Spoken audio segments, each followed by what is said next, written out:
కలిగినటువంటి మాటలను మనము ప్రార్థనాపూర్వకంగా ధ్యానం చేద్దామండి. చిన్న ప్రార్థన చేసుకుందాం. జీవాధిపతి, పరిశుద్ధుడా, మహోన్నతుడా, ఘనమైన దేవ, మీ నామానికి వందనాలు, స్తోత్రాలు చెల్లిస్తున్నా. ప్రభువా, మమ్మల్ని ప్రేమించారు, ఈ సన్నిధిని సమయాన్ని అనుగ్రహించినందుకై మీకు స్తోత్రాలు చెల్లిస్తున్నామయ్యా. ఈ సమయంలో జీవము కలిగిన మీ మాటలను మేము ధ్యానం చేయబోతున్నాం.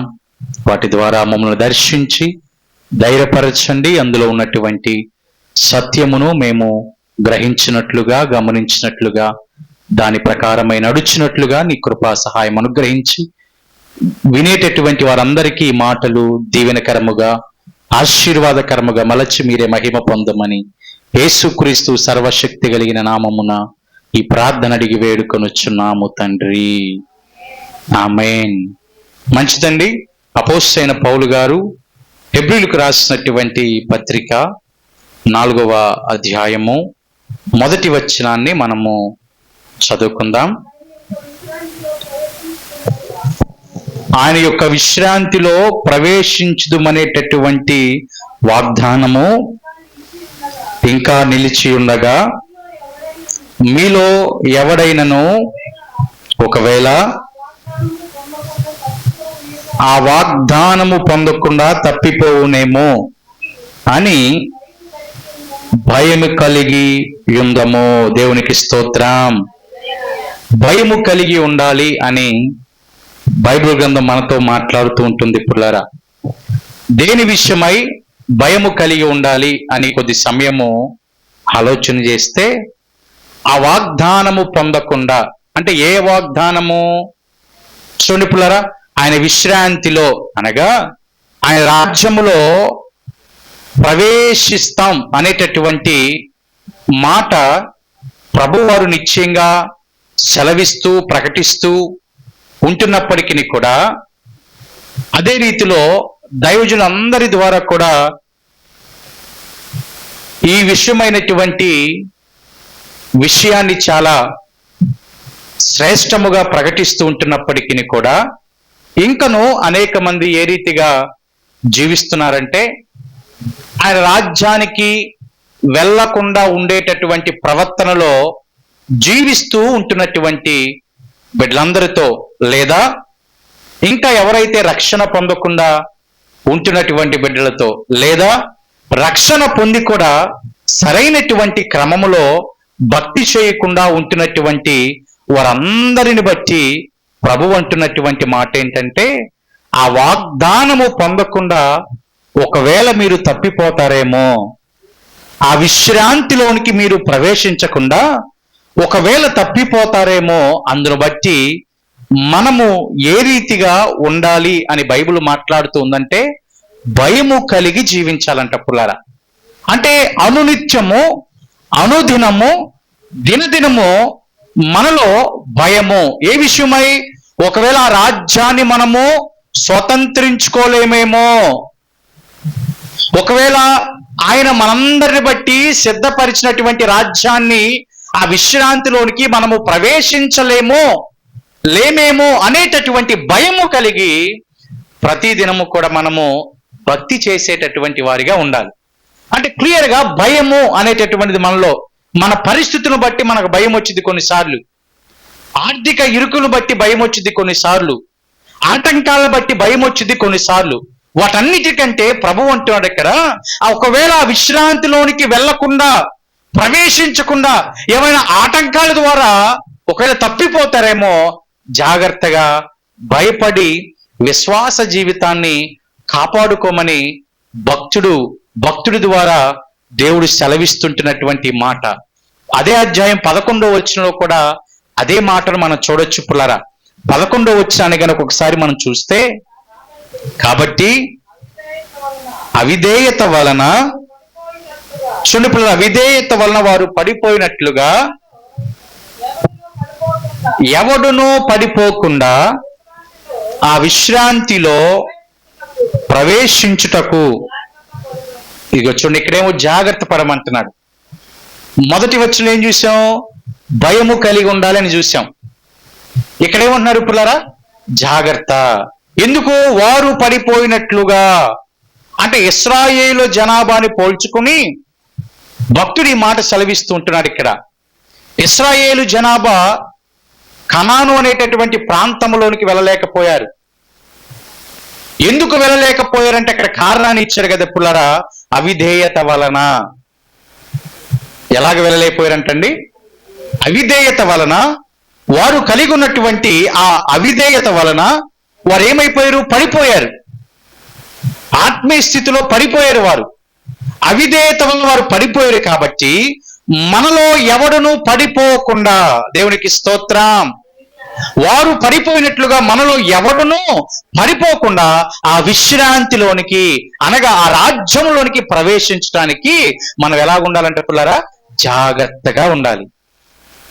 మొదటిగా చెప్పాడు ప్రభువారు, ప్రతిదినము భయము కలిగి ఉండాలి. రెండోది ఇక్కడ అంటున్నాడు, ఒకవేళ అవిధేయత వలన వారు పడిపోయినట్లుగా మనము కూడా పడిపోయేటటువంటి అవకాశాలు ఉన్నాయి కాబట్టి జాగ్రత్త అని భక్తుడు బోధిస్తున్నాడు. భయము ప్లస్ జాగ్రత్త గురించి భక్తుడు మాట్లాడుతున్నాడు పుల్లారా. భయముతో జాగ్రత్తతో మన ఆధ్యాత్మిక ఆత్మీయ స్థితిని మనము కాపాడుకోగలిగినట్లయితే ఏ పరిస్థితులలో మనం పడిపోం, ఏ పరిస్థితులలో మనం కృంగిపోం. ఏ పరిస్థితులు ఎదురైనా ధైర్యముగా నిలవబడేటటువంటి శక్తిని ప్రభువు వారిస్తారు. కాబట్టి మన టార్గెట్ అంతా కూడా పుల్లారా ఆ యొక్క రాజ్యములోనికి, ఆ విశ్రాంతిలోనికి ప్రవేశించాలి అనేటటువంటి ఆలోచన కలిగి ఉండాలంటే భయముతో జాగ్రత్తగా మనము అనుదినము కూడా కొనసాగాలని, అనుదినము కూడా కొనసాగేటటువంటి వారిగా మనము ఉండాలి. అలా ఉండాలంటే పుల్లారా మనం ఏం చేయాలి అని గనక ఆలోచన చేస్తే, పేతురు గారు రాసినటువంటి 2వ పత్రిక గనక ఒకసారి చూస్తే చక్కటి ఒక మాటను అక్కడ మనం చూస్తామండి. పేతురు గారు రాసినటువంటి 2వ పత్రిక 1వ అధ్యాయము 4వ వచనాన్ని ఒకసారి మనం చూద్దాం.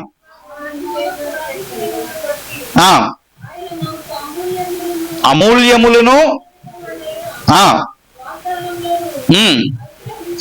అనుగ్రహించున్నాడు, అనుసరించుట వలన భ్రష్టత్వమును ఈ వాగ్దానముల మూలముగా దేన్ని తప్పించుకోమన్నాడు పుల్లారా? భ్రష్టత్వమును ఈ వాగ్దానముల మూలముగా తప్పించుకొని దేవ స్వభావమునందు దేవునికి స్తోత్రం. ఏ స్వభావంలో ఉండమంటున్నాడంటే పుల్లారా? దేవ స్వభావము, దైవికమైనటువంటి స్వభావాన్ని మనం ఏం చేయాలంటే పుల్లారా కలిగి ఉండాలి. చాలా శ్రేష్టమైనటువంటి మాట పుల్లారా. ఏ స్వభావం మనలో కనపడాలంటే పుల్లారా? దైవిక స్వభావము, దేవుని యొక్క స్వభావము. మనమేమి దేవుళ్ళలాగా ఉండలేం కదా పుల్లారా. దేవుళ్ళలాగా అంటే ఆయన ఎంత ప్రభావాన్ని కలిగి ఉన్నాడో, ఎంత శక్తిని కలిగి ఉన్నాడో ఆ శక్తి మనకు ఉండదు. కానీ ఆ స్వభావం ఉంది. ఏదైతే ఆయన తగ్గించుకున్నాడో, ఏదైతే ఆయన అనేక మందిని ప్రేమించాడో, ఏదైతే ఆయన అనేక మంది ఎడల జాలి కలిగి ఉన్నాడో, ఏదైతే మనసును కలిగి ఉన్నాడో అదంతా ఇగో మనం కలిగి ఉండొచ్చు కదా పుల్లారా. అందుకు ఏమన్నాడు ఇక్కడ? ఆ దైవిక స్వభావము మీరు కలిగి ఉండటానికి ప్రయాసపడండి అని భక్తుడు గారు చెప్తున్నటువంటి మాట, పేతురు గారు చెప్తున్నటువంటి మాట. అంటే విశ్రాంతిలోనికి మనం ప్రవేశించాలంటే నేటి దినాన ప్రజలకు ఏమి అవసరమై ఉన్నది అని ఆలోచన చేస్తే దైవిక స్వభావము, దైవిక స్వభావము.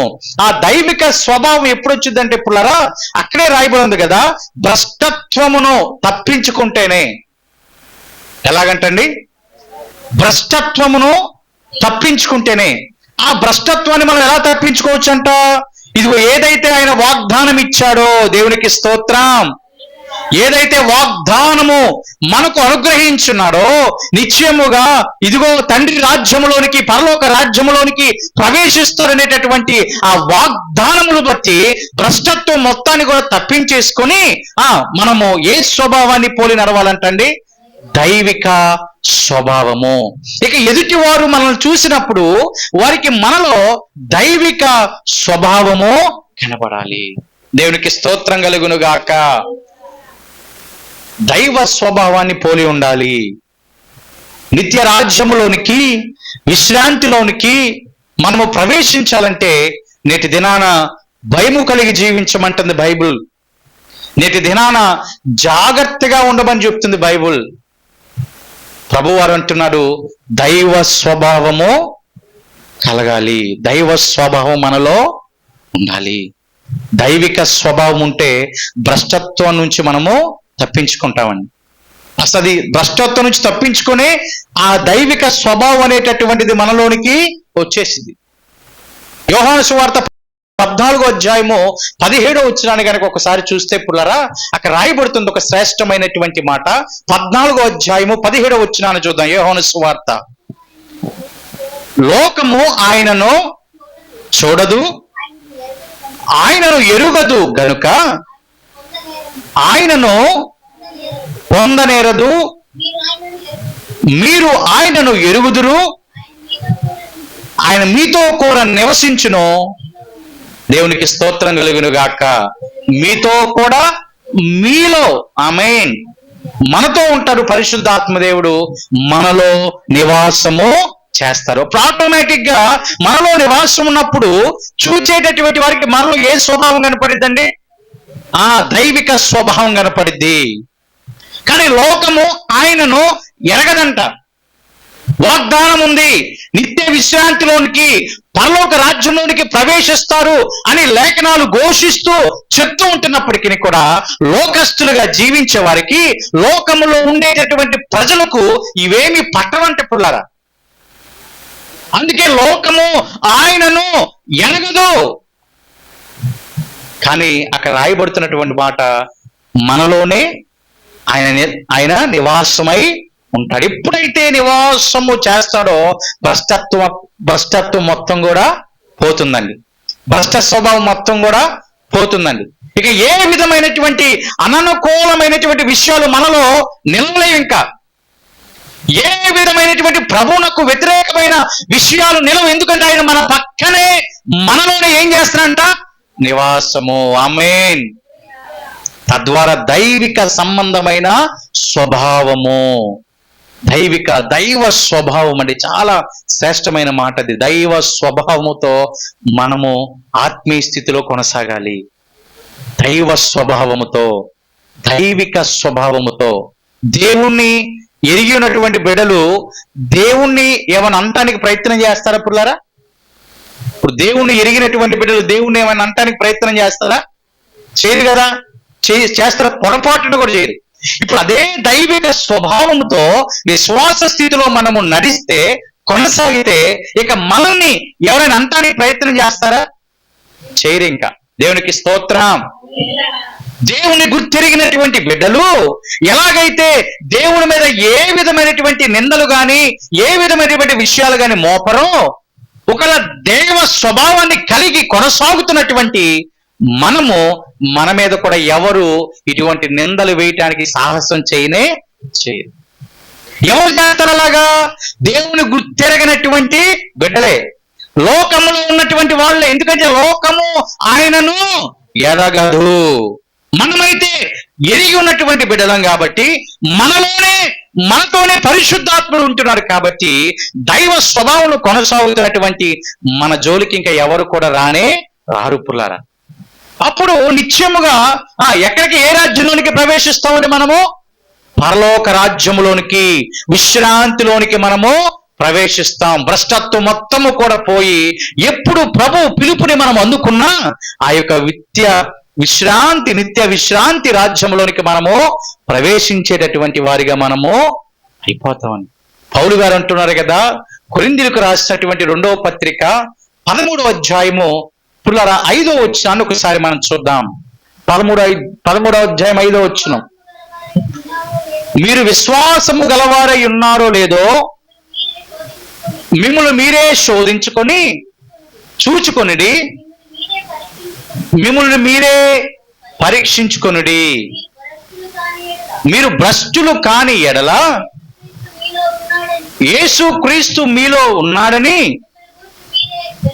మిమ్మల్ని గూర్చి మీరే ఎరుగరా? దేవునికి స్తోత్రం. ఇప్పుడు యేసుక్రీస్తు ప్రభువారు మనలో నివసిస్తారంట పుల్లరా, భ్రష్టులు కాని ఎడల. అదే కదా రాయబడింది అక్కడ, భ్రష్టులు కాని ఎడల, మనలో భ్రష్టత్వము లేని ఎడల, భ్రష్టులు కాని ఎడల ఆయనే మనలో ఏం చేస్తాడంట, నివాసము చేస్తాడు. అప్పుడు ఏ స్వభావాన్ని ధరించుకుంటాం, దైవ స్వభావం. ఒకవేళ భ్రష్టత్వం ఉంటే నివాసం చేయడానికి అవకాశం ఉందా, లేదు. ఆయన తోడును పొందుకోవడానికి అవకాశం ఉందా, లేదు. అందుకే ఆయన అంటున్నాడు పౌలు గారు, మిమ్మల్ని మీరే పరిశోధించుకునుడి, పరిశీలన చేసుకోండి, విశ్వాసంలో ఉన్నారో లేదో, విశ్వాస క్రమంలో ఉన్నారో లేదో. ఎలాగా ఒకవేళ భ్రష్టత్వము లేకపోతే, చెడు ఆశలు కోరికలు లేకపోతే, ప్రభునకు వ్యతిరేకమైన కార్యాలన్నీ కనుకుంటే ఆయన మనలో నివాసము చేయడు, ఆయన మనలో ఏమాత్రమో ఉండడు, మనతో సహవాసం ఏమాత్రమో చేయడు. భ్రష్టత్వము లేని ఎడల ఆయనే మనలో నివాసమై ఉంటారని మీరు ఎరుగరా అని పౌలు గారు ప్రశ్నలు సంధిస్తున్నాడు. అంటే మనకు అన్నీ తెలుసు పుల్లారా. మంచిగా జీవిస్తే ఆయన మనతో ఉంటాడని తెలుసు, మంచిగా జీవిస్తే ఆత్మీయ స్థితిలో ఎదిగితే మనలో ఉంటాడని తెలుసు, మనతో సహవాసం చేస్తాడని తెలుసు, అడిగిన ప్రతి ఈవిని కోరికను నెరవేరుస్తాడు అని తెలిసి ఉంటున్నప్పటికీ కూడా మనం దేని చేత పట్టబడుతున్నామంటే భ్రష్టత్వము చేత పట్టబడుతున్నటువంటి మనలో ఆయన నివాసము ఉండడు. భ్రష్టత్వాన్ని పోగొట్టుకొని ఆ పోగొట్టుకొని మనం జీవించగలిగినట్లయితే ఆయన మనలో నివాసం ఉంటాడు. దైవిక స్వభావముగా మనము మార్చబడతాం. అప్పుడు భయముతో, వణుకుతో జాగ్రత్తగా మన ఆత్మీయ స్థితిని కొనసాగించుకుంటాం. నిశ్చయముగా ప్రభు రాజ్యానికి మనము వారసులుగా అవుతామండి. ప్రభు రాజ్యానికి మనము వారసులుగా అవుతాం. పేతురు గారు అంటున్నాడు కదా, 2వ పత్రిక 1వ అధ్యాయాన్ని గనక చూస్తే, 1వ అధ్యాయం 11వ వచనాన్ని గనక ఒకసారి మనం చూస్తే పుల్లరా, అక్కడ కూడా మనకు మాట రాయబడి ఉంటుంది, మీరిట్టి క్రియలు చేయువారైతే ఎప్పుడును తొట్టిల్లరు. దేవునికి స్తోత్రం. మీరిట్టి క్రియలు చేయువారైతే ఎప్పటికీ తొట్టిల్లరు. అంటే ఎప్పటికీ కూడా భ్రష్ట స్వభావము మనలో రాదంట. ఏ క్రియలు? పైన చాలా విషయాలు రాయబడి ఉన్నాయి పుల్లారా, చాలా విషయాలు ఉన్నాయి అక్కడ. జాగ్రత్త గలవారై ఉండాలని, విశ్వాసమందు సద్గుణమందు జ్ఞానమును, ఆశానిగ్రహమును, సహనమును, భక్తిని, సహోదర ప్రేమను, దయను, ఇవన్నీ గనక మనము కలిగి ఉండగలిగినట్లయితే పుల్లారా ఎప్పటికీ మనము త్రొట్టిల్లము అని భక్తుడు చెప్తూ ఉన్నాడు. దేవునికి స్తోత్రం. ఎప్పటికీ మనం త్రొట్టిల్లం అంటప్పుడు ఇవన్నీ లక్షణాలు మనలో ఉంటే, ఇటు క్రియలు మనం చేసేటటువంటి వారిగా ఉంటే, ఇటు పనులలో మనము నడిచి కొనసాగేటటువంటి వారిగా ఉంటే ఎప్పటికీ మనము త్రొట్టిల్లమంటారు. దాని కొనసాగింపుగా చెప్తున్నటువంటి మాట, అలాగున మన ప్రభువును రక్షకుడైన యేసుక్రీస్తు యొక్క నిత్య రాజ్యములో ప్రవేశము మీకు సమృద్ధిగా అనుగ్రహించబడునుగాక. సమృద్ధిగా వచ్చిందంటే ప్రవేశము.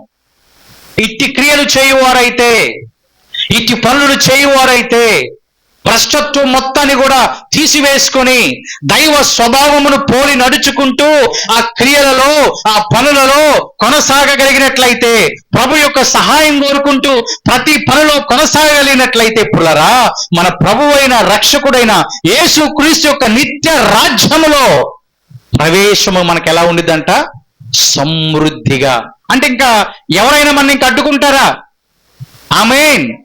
ఏ శక్తి అయినా అడ్డుకునిద్దా? ఏ ప్రభావం అయినా అడ్డుకునిద్దా? అడ్డుకోదు పుల్లారా. ఎందుకంటే దైవ స్వభావముతో నడుస్తున్నాం.